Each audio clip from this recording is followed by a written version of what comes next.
اور ہماری پہچان سارے عالم میں نمایاں پہچان تھی۔ لاکھوں کروڑوں میں ایک محمد کا غلام بڑی آسانی سے پہچانا جاتا تھا۔ غیروں کے بیچ میں، یہودیوں کے بیچ میں، عیسائیوں کے بیچ میں محمد کا غلام پہچانا جاتا تھا۔ لیکن آج افسوس کے ساتھ کہنا پڑتا ہے کہ آج لاکھوں میں کیا پہچانے، چاروں میں بھی کون مسلمان ہے نہیں پہچانا جاتا،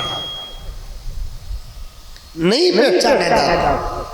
یہ ٹوپی نکال کر اگر جیب میں رکھ لے، ہمارے لباس اور ہمارے چہرے سے دور دور تک پتہ نہیں چلتا کہ ہم محمد رسول اللہ صلی اللہ علیہ وسلم کے غلام ہیں۔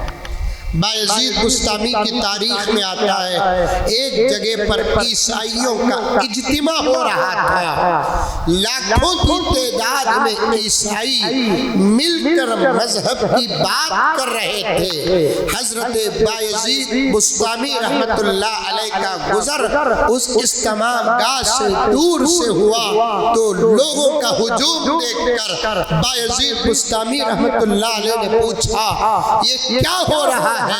تو کچھ لوگوں نے جواب دیا عیسائیوں کا اجتماع ہو رہا ہے، بہت بڑا ان کا گرو اور ان کا عالم و علامہ اور ان کا فادر آیا ہوا ہے اور اپنے مذہب کے لوگوں کو بٹھا کر اپنے دھرم اور مذہب کی بات کر رہا ہے۔ بایزید بسطامی رحمت اللہ علیہ کو سوچی وہ بھی اجتماع گاہ داخل ہو گئے، وہ بھی اجتماع گاہ داخل ہو گئے۔ جیسے ہی وہ داخل ہوئے تو عیسائیوں کے فادر اور پوپ کی زبان بند ہو گئی۔ سامنے سے اچانک زبان کے بند ہونے پر لوگوں نے کہا کہ او فادر صاحب بیان کرو، بیان کرو، بولو، اچانک تمہاری آواز کیوں بند ہو گئی؟ تمہارا بیان کیوں بند ہو گیا؟ تمہاری تقریر کیوں بند ہو گئی؟ بولو، بیان کرو۔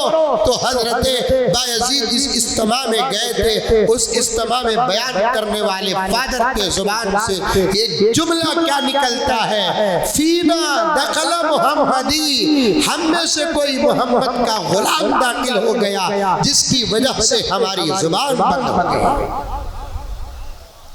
لاکھوں میں پہچانے جاتے تھے، آج ہزاروں میں بھی نہیں پہچانے جاتے، سووں میں نہیں پہچانے جاتے۔ کیا خاک مسلمان ہے، اپنی پہچان کبھی ختم نہ کرنا۔